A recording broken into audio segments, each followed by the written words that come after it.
Hello students, मैं हूं अमित शर्मा और आज इस वीडियो में हम लोग कंटिन्यू करेंगे अपने चैप्टर टिश्यू को। पिछली वीडियो में हम लोगों ने बात की थी टिश्यू की डेफिनेशन, टिश्यू के कुछ बेसिक जो कंसेप्ट्स थे उसकी, टिश्यू की इंपॉर्टेंस क्या होती है ऑर्गेनिज्म की बॉडी में, और साथ ही साथ हम लोगों ने पढ़ा था कि जो एनिमल टिश्यूज हैं वो प्लांट टिश्यू से किस तरीके से डिफरेंट हैं। ठीक है, आज की इस वीडियो में हमारा मेन फोकस रहेगा प्लांट टिश्यूज में मेरिस्टेमेटिक टिश्यू के ऊपर। तो चलिए स्टार्ट करते हैं टॉपिक, और सबसे पहले यहां पर लिख देते हैं टॉपिक का नाम plant tissues. Plant tissues obviously जो प्लांट की बॉडी के अंदर टिश्यूज पाए जाते हैं उनको हम प्लांट टिश्यूज बोलते हैं। और जैसा कि हम लोगों ने पिछली वीडियो में भी पढ़ा कि जो प्लांट की बॉडी है उसकी कंडीशंस एनिमल की बॉडी से थोड़ी अलग होती है। प्लांट्स जो है वो स्टेशनरी ऑर्गेनिजम्स हैं, उनके अंदर मैकेनिकल स्ट्रेंथ की इंपॉर्टेंस ज्यादा है क्योंकि मूवमेंट तो वो शो कर नहीं सकते हैं। तो उस मैकेनिकल स्ट्रेंथ को प्रोवाइड करने के लिए most of the cells present in the plant body are dead. ठीक है, वो डेड सेल्स ज्यादा होते हैं उनकी बॉडी के अंदर। इसके अलावा जो प्लांट्स हैं वो इनडेफिनेटली ग्रो करते हैं through out their life span. ठीक है, ये स्पेसिफिक एबिलिटी जो है वो एक पार्टिकुलर टाइप ऑफ टिश्यू के प्रेजेंट होने की वजह से प्लांट के पास होती है, जिसको आप नाम देते हैं मेरिस्टेमेटिक टिश्यू। और साथ ही साथ हम लोगों ने पढ़ा कि प्लांट की जो बॉडी है उसमें इंटरनल ऑर्गन्स प्रेजेंट नहीं होते हैं। ठीक है, अब इन सब बातों को ध्यान में रख करके हम प्लांट टिश्यूज को आगे स्टडी करते हैं। तो सबसे पहले प्लांट टिश्यूज के टाइप कितनी तरह के हैं, कितनी तरह के प्लांट टिश्यूज प्रेजेंट होते हैं प्लांट की बॉडी के अंदर। ठीक है, तो there are two type of tissues present in the body of plant. दो तरह के मेन कैटेगरीज में डिवाइड कर दिया गया है टिश्यूज को। पहली जो कैटेगरी है उसको हम नाम देते हैं मेरिस्टेमेटिक टिश्यू। मेरिस्टेमेटिक टिश्यूज, ये हमारा आज का इस वीडियो में मेन फोकस रहेगा। और जो दूसरी कैटेगरी है, दूसरी कैटेगरी होती है परमानेंट टिश्यूज। परमानेंट टिश्यूज, ठीक है। अब दोनों को जब आप कंपेयर करते हैं तो क्या कुछ डिफरेंसेस देखने को मिलते हैं वो देखिए। जो मेरिस्टेमेटिक टिश्यू है it consist of cells which are compactly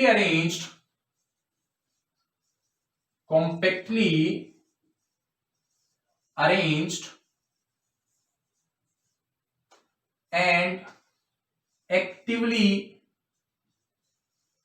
divide to form new cells।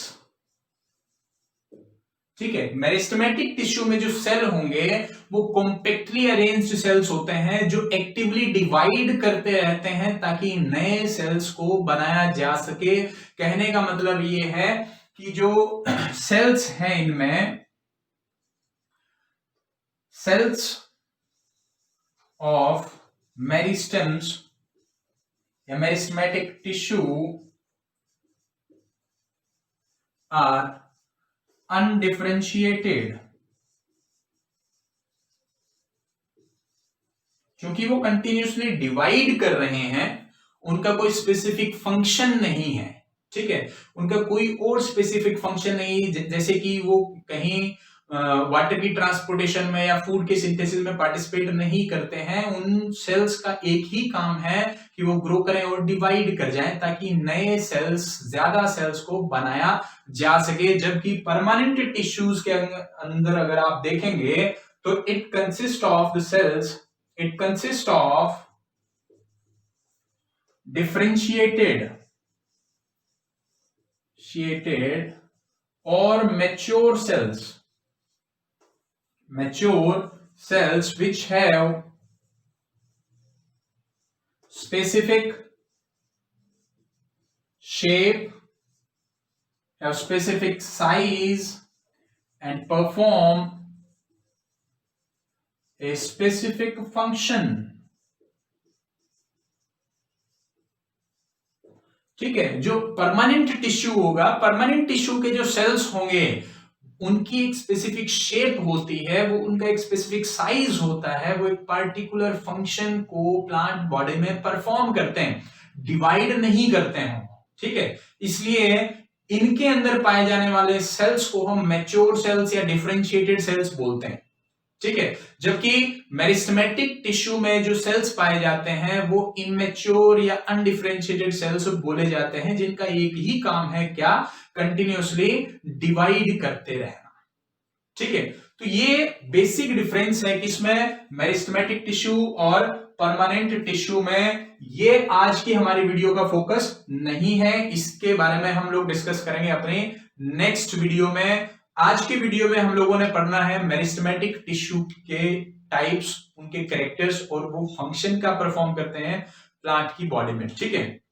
तो यहां से मैं परमानेंट टिश्यूज को रिमूव कर देता हूं और यहां लिखते हैं टाइप ऑफ मेरिस्टेमेटिक टिश्यू। देखिए टाइप से पहले सॉरी हम कर लेते हैं कैरेक्टरिस्टिक्स, ठीक है। मेरिस्टेमेटिक टिश्यू की कैरेक्टरिस्टिक्स क्या है, यहां पर मैं हेडिंग दे देता हूं कैरेक्टरिस्टिक ऑफ मेरिस्टेम्स। मेरिस्टेम मतलब मेरिस्टेमेटिक टिश्यू, ठीक है। कैरेक्टरिस्टिक्स क्या है मेरिस्टेमेटिक टिश्यू में पाए जाने वाले सेल्स की, तो यहां पर पहला पॉइंट लिखेंगे हम, the cells in meristems are compactly arranged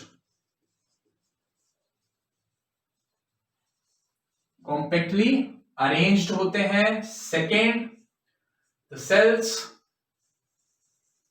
are spherical और polygonal इन आउटलाइन। कहने का मतलब इनकी जो शेप है वो या तो स्फेरिकल होती है या ये पॉलीगोनल होते हैं, ठीक है। Third, the cells have dense cytoplasm with a large nucleus. जो मेरिस्टेमेटिक टिश्यू के सेल्स हैं उनका जो साइटोप्लाज्म है वो डेंस है। डेंस मतलब एक्टिवली डिवाइडिंग सेल्स हैं, इनके अंदर कंटिन्यूअसली सिंथेटिक एक्टिविटीज चलती रहती हैं, जिसकी वजह से जो सॉल्यूट्स हैं उनका अमाउंट ज्यादा होता है। तो साइटोप्लाज्म जो है वो इनका डेंस होता है और न्यूक्लियस इसमें जो प्रेजेंट होता है वो क्या है, लार्ज होता है। द सेल्स, नेक्स्ट पॉइंट में आप क्या लिखेंगे, the cells either lack vacuoles or have small sized vacuoles, ठीक है। नेक्स्ट पॉइंट में हमने क्या लिखा, जो सेल्स हैं मेरिस्टेमेटिक टिश्यू के या तो उनके पास वैक्यूल होते ही नहीं है, वैक्यूल्स आर आइदर एब्सेंट और if the vacuoles are present they are smaller in size, ठीक है। जब आप परमानेंट टिश्यू के किसी सेल के साथ कंपेयर करोगे इसको, तो परमानेंट टिश्यू के जो सेल्स हैं उनमें लार्ज सेंट्रल वैक्यूल मिलता है, वैसा वैक्यूल मेरिस्टेमेटिक टिश्यू के सेल्स में देखने को आपको नहीं मिलेगा, ठीक है। फिर नेक्स्ट जो पॉइंट है, the cells actively divide to form new cells, ठीक है। जो सेल्स हैं वो कंटिन्यूअसली एक्टिवली डिवाइड करते रहते हैं ताकि वो नए सेल्स को प्रोड्यूस कर सकें। एंड द सिक्स्थ पॉइंट आप क्या लिखेंगे, the sales do not store any food, the sales do not store any food, ठीक है। इनके अंदर जो सेल्स है मेरिस्टेमेटिक टिश्यू के, इनमें किसी तरह का कोई स्टोरेज फंक्शन नहीं होता है, किसी तरह के मटेरियल को स्टोर नहीं करते हैं, ठीक है। तो ये सारे आपने कैरेक्टरिस्टिक लिखने हैं मेरिस्टेमेटिक टिश्यू के या मेरिस्टेमेटिक टिश्यू के सेल्स के, ठीक है। इसके बाद में आ जाती है बात कि जो मेरिस्टेमेटिक टिश्यू है वो कितने टाइप के हैं, ठीक है। तो टाइप्स ऑफ मेरिस्टेमेटिक टिश्यू, यहां से मैं इसको रब करता हूं और उसके बाद में एक डायग्राम बनाएंगे जिसमें आपको रिप्रेजेंट की जा रही होगी पोजीशंस मेरिस्टेमेटिक टिश्यू की, जिसके बेसिस पर मेरिस्टेमेटिक टिश्यू को 3 टाइप्स में डिवाइड किया जाता है। ठीक है, तो जो टाइप है मेरिस्टेमेटिक टिश्यू का वो पर्टिकुलरली बेस्ड है on the basis of the position of meristems present in plant body. ठीक है, फॉर एग्जांपल हम एक डायग्राम यहां पर ड्रॉ कर लेते हैं। मान लिया हमने यहां पर एक ये स्टेम का पार्ट है और इसके नीचे एक रूट का पार्ट हम शो कर देते हैं। ठीक है, ये यहां पर ऐसे कनेक्टेड दिखा देते हैं। ठीक है, दिस वन इज स्टेम और इस पार्ट को हम शो कर देते हैं क्या, रूट। ठीक है, तो जब आप पोजीशन की बात करते हैं तो यहां पर मैं एक बार लिख देता हूं, types of meristematic tissues on the basis of the position, on the basis of the position of meristems in plant body, they are of 3 types। वो कितनी तरह के हैं, 3 तरह के हैं। ठीक है, सबसे पहला जिसको हम नाम देते हैं एपिकल मेरिस्टेम। एपिकल मेरिस्टेम, जो एपिकल मेरिस्टेम होगा, पहला टाइप ऑफ मेरिस्टेम है एपिकल मेरिस्टेम। ठीक है, एपिकल मेरिस्टेम क्या होता है, देखिए वो मेरिस्टेम जो स्टेम के या रूट के बिल्कुल टर्मिनल एंड पर, ठीक है, स्टेम की या स्टेम की ब्रांच के या रूट की ब्रांच के बिल्कुल एंड पर प्रेजेंट होगा। मान लेते हैं ये स्टेम है। ठीक है, स्टेम है, इसके बिल्कुल टर्मिनल पार्ट यानी कि ये जो एंड पार्ट है, ठीक है, या फिर नीचे की तरफ अगर रूट को कंसीडर करते हैं तो बिल्कुल एंड पार्ट, टर्मिनल एंड के ऊपर जो प्रेजेंट होगा मेरिस्टेम, उसको आप बोलते हैं एपिकल मेरिस्टेम। यहां पर मैं लिख देता हूं, it is present at the terminal ends of stem and root। Stem और रूट के टर्मिनल एंड पर ये प्रेजेंट होगा, कौन, एपिकल मेरिस्टेम। तो यहां पर हमने स्टेम बनाया है, स्टेम का टर्मिनल एंड क्या हो गया, ये बिल्कुल ऊपर का हिस्सा। ठीक है, इसको हमने ऐसे ब्लैकनिंग शो कर दी इसकी, और यहां पर रूट का टर्मिनल एंड हो गया, तो यहां पर हमने ब्लैकनिंग शो कर दी। ठीक है, इसको मैं यहां पर लिख देता हूं एपिकल मेरिस्टेम, और सिमिलरली इसको भी यहां लिख देता हूं एपिकल मेरिस्टेम। ठीक है, अब on the basis of the presence of apical meristem at stem और रूट, ये 2 तरह के बताए गए हैं। ठीक है, अगर स्टेम के अंदर एपिकल मेरिस्टेम प्रेजेंट है तो उसको हम नाम दे देते हैं शूट एपिकल मेरिस्टेम, यानी कि ऐसा meristematic tissue, apical meristematic tissue जो स्टेम या उसकी ब्रांचेस पर प्रेजेंट है, स्टेम एंड इट्स ब्रांचेस। ठीक है, और दूसरा रूट एपिकल मेरिस्टेम, जो रूट या उसकी ब्रांचेस के टर्मिनल एंड पर प्रेजेंट होगा।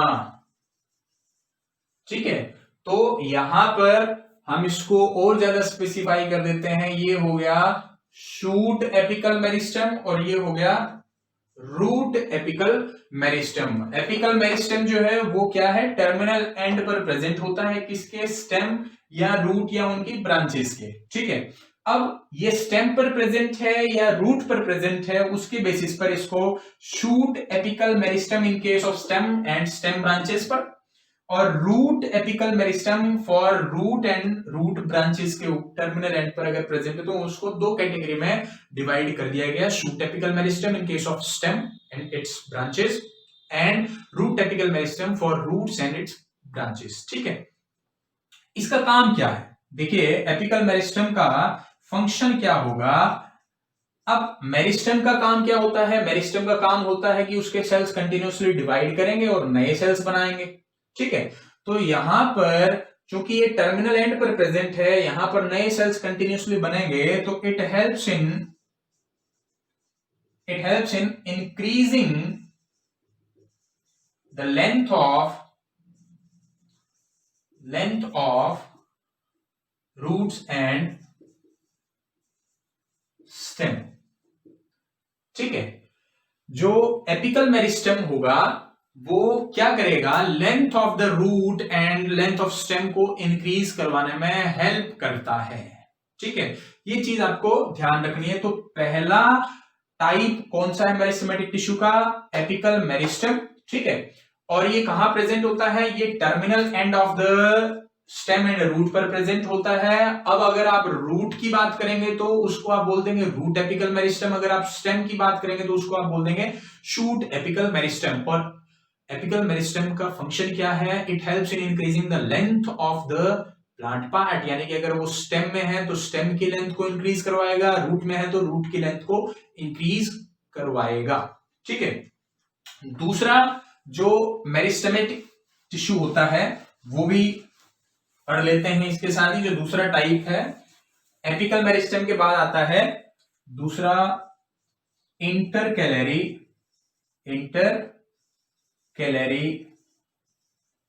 मेरिस्टम। ठीक है, इंटरकैलरी मेरिस्टम। देखिए यहां पर स्टेम में हम नोड्स और वो शो कर देते हैं। मान लेते हैं यहां से लीफ ओरिजिनेट कर रही है। ठीक है, यहां से ऐसे लीफ ओरिजिनेट कर रही है।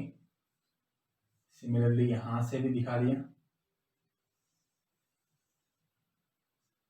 ठीक है, तो जो इंटरकैलरी मेरिस्टम होगा, अब एक चीज और ध्यान रखनी है आपने, जहां से लीफ ओरिजिनेट करती है उसको आप बोलते हो नोड। ठीक है, तो ये जो पार्ट हो गया ये क्या है? नोड का पार्ट हो गया। यहां पर हम दिखा देते हैं, ये जो डॉटेड एरिया है ये नोड का पार्ट हो गया। ठीक है, और दो नोड्स के बीच में ये जो पार्ट होगा ये होता है इंटर नोड। ठीक है, तो जो इंटरकैलरी मेरिस्टम होगा, intercalary meristem is actually present, it is present at the base of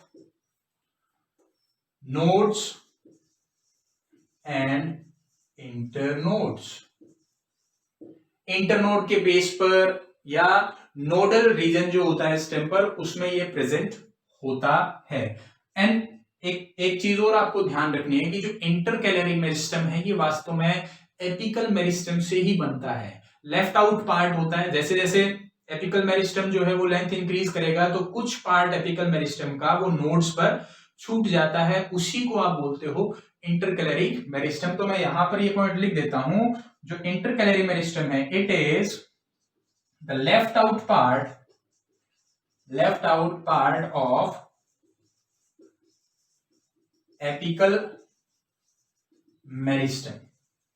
ठीक है, ये कहां प्रेजेंट होता है? At the base of nodes and internodes, यानी कि यहां पर ये जो डॉटेड रीजन आपको दिखा रखा है, मैं इसको फिर से ब्लैकनिंग शो कर देता हूं। ये जो टिश्यू होगा, मेरिस्टेमेटिक टिश्यू जो होगा ये होगा इंटरकैलरी मेरिस्टम। ये जो टिश्यू है ये क्या है? Intercalary meristem. ठीक है, अब जो इंटरकैलरी मेरिस्टम है उसकी पोजीशन आपको पता लग गई। वो बनता किससे है? एपिकल मेरिस्टम से बनता है। लेफ्ट आउट पार्ट होता है एपिकल मेरिस्टम का, ये भी पता लग गया। अब इसका फंक्शन क्या है वो देखिए। जो इंटरकैलरी मेरिस्टम है it gives rise to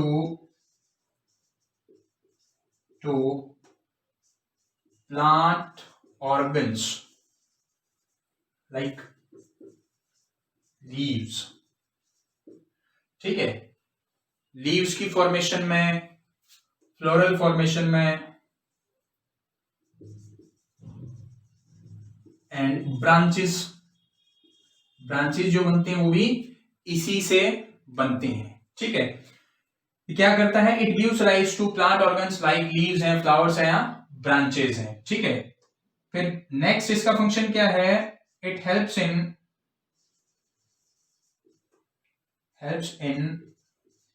upward bending of lodged stems, ठीक है। इस पॉइंट को जरा समझना है क्या कि इंटरकैलरी मेरिस्टम है वो भी चूंकि नए सेल्स बनाएगा, ठीक है। तो एक तो क्या है कि ये प्लांट के ऑर्गन जैसे लीफ है या ब्रांचेस हैं उनकी फॉर्मेशन में पार्टिसिपेट करता है, ठीक है।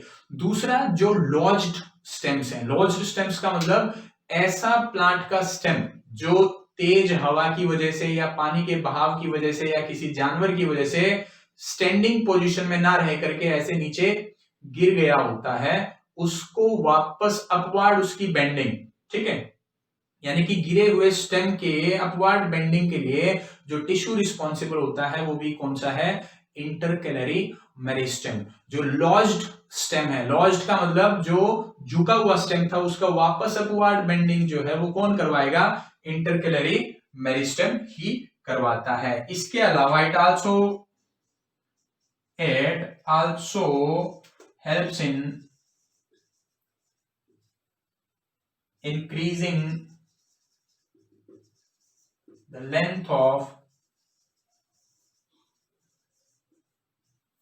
internodal stem या इंटरनोड्स, जैसा कि आपने शुगर केन में देखा होगा, ठीक है। शुगर केन का अगर हम टर्मिनल पार्ट कट भी कर दें तो भी शुगर केन की लेंथ जो है वो बढ़ सकती है। वो क्यों बढ़ती है, because of the activity of intercalary meristem. जो लेंथ होगा इंटरनोड का वो इंक्रीज करवा सकता है कौन, इंटरकैलरी मेरिस्टेम, ठीक है। तो इंटरकैलरी मेरिस्टेम कहां प्रेजेंट होता है, at the base of nodes and internodes, leaf के बेसिस पर भी आप बोल सकते हो, ठीक है। दूसरा ये एपिकल मेरिस्टेम का ही लेफ्ट आउट पार्ट होता है। तीसरा इसके फंक्शन क्या क्या हैं, इसके फंक्शंस में फॉर्मेशन ऑफ न्यू ब्रांचेस हैं, लीव्स हैं, ठीक है। दूसरा ये लॉज्ड स्टेम के अपवर्ड बेंडिंग के लिए रिस्पॉन्सिबल होता है। और तीसरा it also help in increasing the internodal length in plants, ठीक है। तो ये इसकी पोजीशन थी और इसके फंक्शन थे। अब लास्ट तीसरे तरह का जो मेरिस्टेम है वो बच गया है, उसको हम पढ़ते हैं। थर्ड टाइप ऑफ मेरिस्टेम, ये मेरिस्टेमेटिक टिश्यू जो प्लांट्स में पाया जाता है। The third type of meristematic tissue is actually known as lateral meristem. जो तीसरा टाइप का मेरिस्टेमेटिक टिश्यू है वो क्या है, लेटरल मेरिस्टेम, ठीक है, लेटरल मेरिस्टेम। अब लेटरल मेरिस्टेम को यहां डायग्राम में रिप्रेजेंट कैसे किया जाएगा, आपको इस तरीके से शो किया गया होगा ये, ठीक है। इस तरीके से ये प्रेजेंट होता है अलोंग द लेंथ, पूरे लेंथ के अकॉर्डिंग, ठीक है। इसको हम रिप्रेजेंट कर देते हैं किससे, लेटरल मेरिस्टेम से, ठीक है। और ये एक सिलेंड्रिकल फॉर्म में प्रेजेंट होता है, सिलेंडर की फॉर्म में प्रेजेंट होता है। मतलब कि अगर हम इस स्टेम को कट करके देखें तो जो मेरिस्टेम होगा, लेटरल मेरिस्टेम, वो इस तरीके से, मैं डॉटेड लाइन की फॉर्म में शो कर देता हूं, इस तरीके से आपको एक रिंग की फॉर्म में अरेंज्ड देखने को मिलता है, क्या, लेटरल मेरिस्टेम, ठीक है। तो मैं यहां पर लिख देता हूं, it is present on lateral side in form of a cylinder, ठीक है। ये lateral side of the stem में, ठीक है, स्टेम में भी प्रेजेंट होगा और इसी तरीके से रूट में भी प्रेजेंट होता है, ठीक है। It is present on lateral side of, यहां पर लिख देते हैं of stem and roots in form of a cylinder. ठीक है, ये lateral side of stem and root में प्रेजेंट होता है in the form of a cylinder या रिंग की फॉर्म में ये प्रेजेंट होता है। ठीक है, इट इज रिस्पॉन्सिबल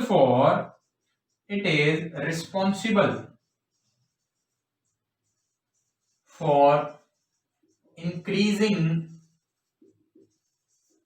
गर्थ बोल सकते हो या विड्थ बोल सकते हो, width of stem and root. कहने का मतलब है कि जो लेटरल मेरिस्टेम है ये स्टेम के और रूट के डायमीटर को इंक्रीज करने में पार्टिसिपेट करता है।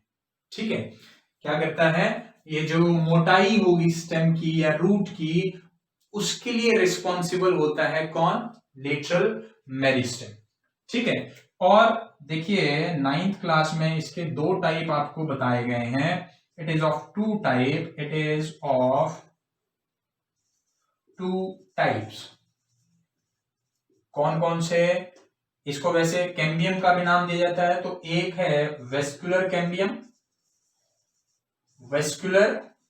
कैम्बियम और दूसरा होता है कोर्क कैम्बियम। ठीक है, तो जो लेटरल मेरिस्टम है वो लेटरल वॉल में प्रेजेंट होता है in the form of a ring और a cylinder of both stem में भी और रूट में भी।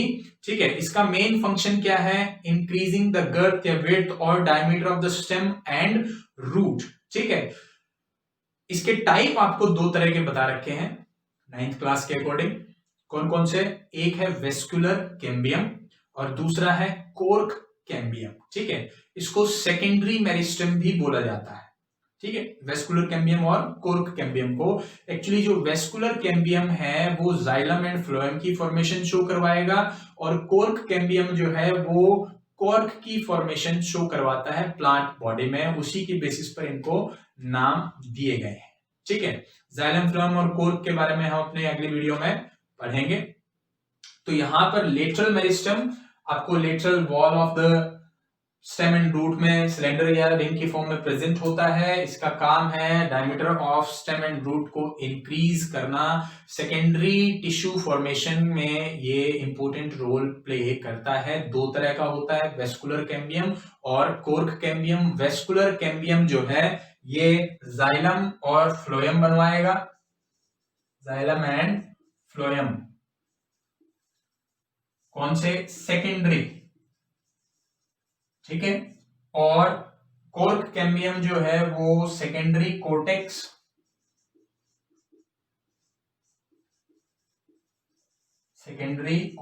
एंड कोर्क बनवाता है। ठीक है, कोर्क एक डेड टिश्यू की कवरिंग होती है outer most part of stem के ऊपर। ठीक है, तो उसकी फॉर्मेशन कौन करवाता है, कोर्क कैम्बियम करवाता है। ये आप लोगों के सामने तीन तरह के मेरिस्टेमेटिक टिश्यू जो हैं वो बताए गए हैं डायग्राम के according. Apical meristem terminal and के ऊपर प्रेजेंट होगा। इंटरकैलरी मेरिस्टम जो है वो नोड पर प्रेजेंट होगा at the base of internode. और लेटरल मेरिस्टम जो है वो लेटरल वॉल में प्रेजेंट होगा इन the form of a ring और सिलेंडर। ये टाइप ऑफ मेरिस्टेमेटिक टिश्यू। ठीक है, इसके बाद हम बात करेंगे फंक्शंस ऑफ मेरिस्टेमेटिक टिश्यू के, कि मेरिस्टेमेटिक टिश्यू जो है वो किस तरह के फंक्शन प्लांट बॉडी में परफॉर्म करता है। क्या क्या फंक्शंस मेरिस्टेमेटिक टिश्यू के प्लांट बॉडी में पाए जाते हैं। ठीक है, तो यहां पर मैं लिख देता हूं heading, functions of meristematic tissue. Functions of meristematic tissue, सबसे पहला, it helps the plant body to grow as it gives rise to new cells. जो मेरिस्टेमेटिक टिश्यू है ये प्लांट बॉडी को ग्रो करने में हेल्प करता है। कैसे? क्योंकि इसके जो सेल्स हैं वो कंटिन्यूसली डिवाइड करते हैं, एक्टिवली डिवाइड करते हैं, नए सेल्स को फॉर्म करते हैं, उन सेल्स से परमानेंट टिश्यू बनेगा और प्लांट जो है वो कंटिन्यूसली ग्रो कर पाता है। ठीक है, दूसरा पॉइंट देखिए, it helps in increasing the length of stem and roots। जो वैसे तो ये पॉइंट ग्रोथ से ही रिलेट कर गया, ठीक है। जो मेरिस्टेमेटिक टिश्यू है वो स्टेम की लेंथ को, रूट की लेंथ को इंक्रीज करने में पार्टिसिपेट करता है। तीसरा पॉइंट, मेरिस्टेमेटिक टिश्यू या meristems helps in healing of wounds. ठीक है, जो मेरिस्टेमेटिक टिश्यू होता है वो, मान लेते हैं प्लांट के स्टेम पर या रूट पर कोई कट लग गया है, किसी वजह से कोई डैमेज हो गया है प्लांट के स्टेम को या रूट को, तो वहां पर उस वाउंड को हील करने में पार्टिसिपेट करेगा कौन? Meristematic tissue. ठीक है, it is responsible for secondary growth,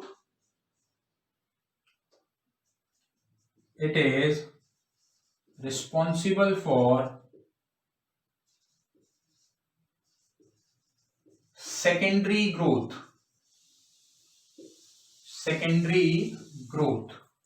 in plant body।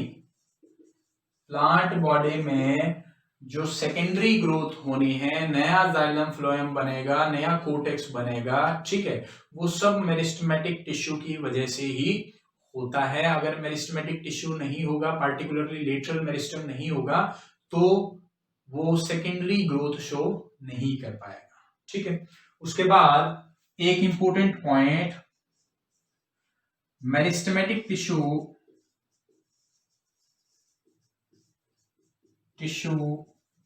gives rise to permanent tissues, so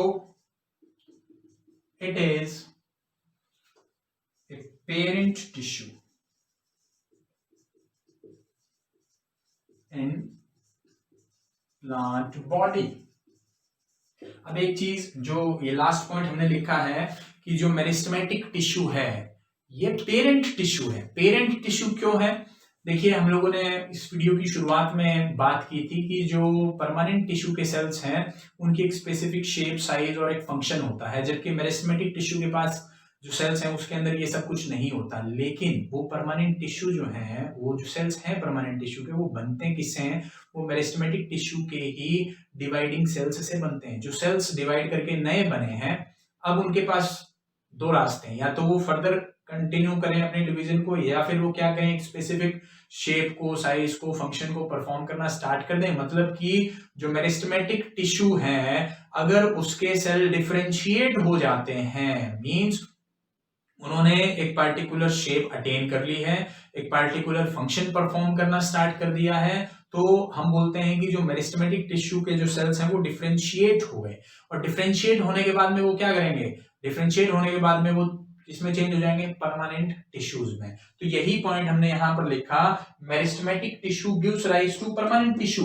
permanent tissue जो बनते हैं वास्तव में वो मेरिस्टेमेटिक टिश्यू के सेल्स से ही बनते हैं। जब मेरिस्टेमेटिक सेल्स डिफरेंशिएशन शो करेंगे, यानी कि एक स्पेसिफिक शेप, साइज, फंक्शन को अटेन कर लेंगे, तब उस कंडीशन में हम उनको बोलते हैं डिफरेंशिएटेड सेल्स। और डिफरेंशिएटेड सेल्स ही क्या होते हैं? परमानेंट टिश्यूज होते हैं। तो जितने भी तरह के परमानेंट टिश्यूज हैं, चाहे वो पेरेन्काइमा, कोलेनकाइमा, स्क्लेरेन्काइमा है, जाइलम फ्लोएम है, वो जितने भी तरह का है वो सारा का सारा किससे बना होता है? मेरिस्टेमेटिक टिश्यू से बना होता है। इसलिए जो मेरिस्टेमेटिक टिश्यू है इसको पेरेंट टिश्यू भी बोला जाता है प्लांट की बॉडी में। ठीक है, आज की इस वीडियो में हम लोगों ने मेरिस्टेमेटिक टिश्यू को पढ़ा, उसके कैरेक्टरिस्टिक्स पढ़े, उसके टाइप्स पढ़े और उसके एट लास्ट अभी हम लोगों ने फंक्शन पढ़े। ठीक है, यहाँ अभी तक जितने कवर किए हमने टॉपिक या पॉइंट्स, उनमें किसी तरह की कोई प्रॉब्लम हो तो आप कमेंट बॉक्स में अपने डाउट्स को शेयर कर सकते हैं।